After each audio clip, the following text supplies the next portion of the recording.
اتبعوا من لا يسألكم أجرا وهم مهتدون. Hold on a second. Okay.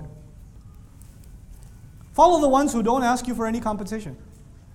That's the easy translation. Follow someone who doesn't ask you for any compensation. وَهُمْ مُهْتَدُونَ. And they're committed to guidance. This is one of the most misunderstood concepts in the Quran by Muslims. The Quran says they don't ask for any compensation, brother. Why do you have a fee for your program?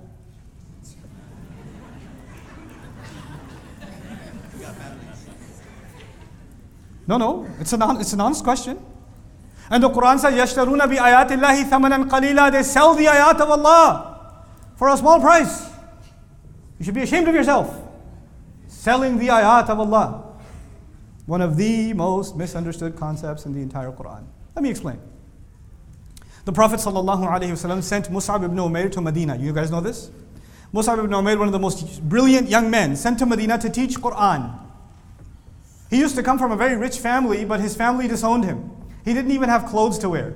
Actually, when he was killed at Badr, when they tried to cover his legs, his top would show. When they tried to cover his top, his legs would show. That's how much he didn't have.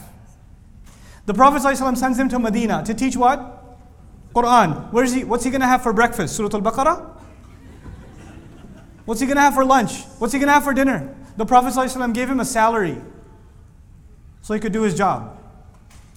He was paid to teach Quran.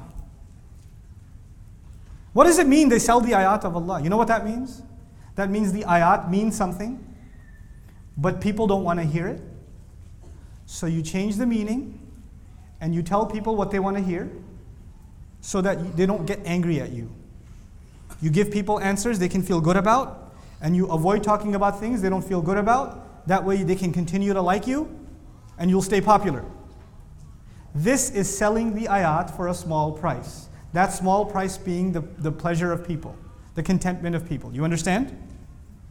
Here. Follow the one who does not ask you for any compensation. Follow someone who doesn't ask you for any compensation. Let's understand this.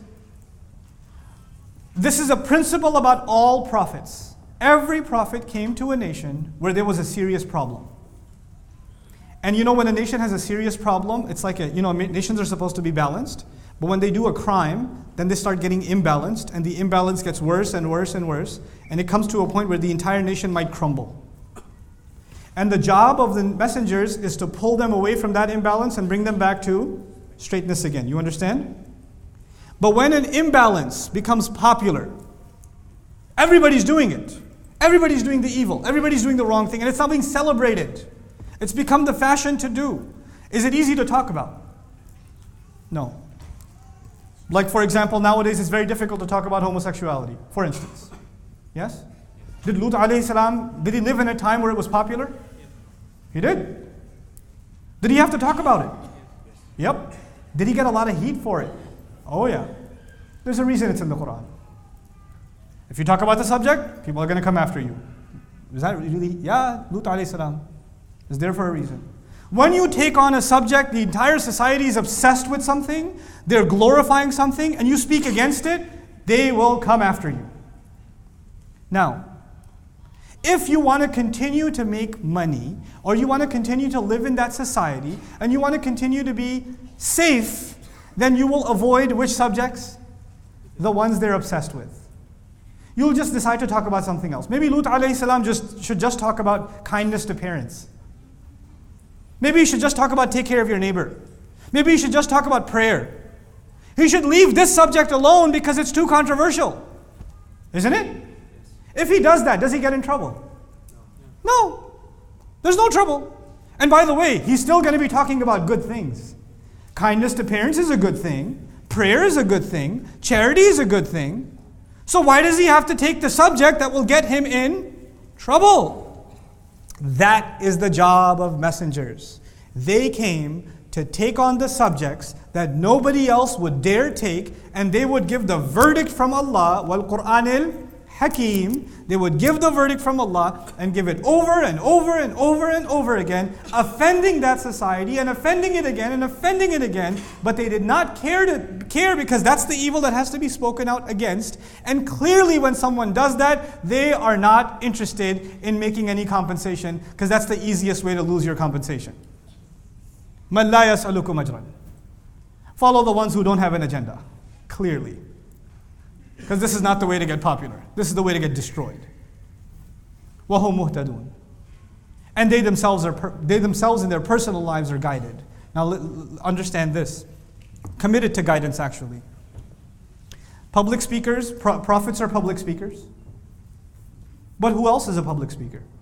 Can you think of other public speakers in society? Not in the Muslim scene. Politicians? Politicians are public speakers, yes? Okay. So prophets want to tell you about policies. Change in society, yes? Do politicians also sometimes tell you about change in society? Yes. Sure. But when politicians tell you about change in society, we want to make the country better, we want to make the nation better, we want to make it stronger, etc., etc., etc. And then you look in their personal life, what do you find? You find corruption. So their talk is very high, but their character is very low. And by the way, you do find that the reason they're talking about high things is because they want the presidency. They want the governorship. They want some compensation. They're after something. When the prophets speak, what do they want?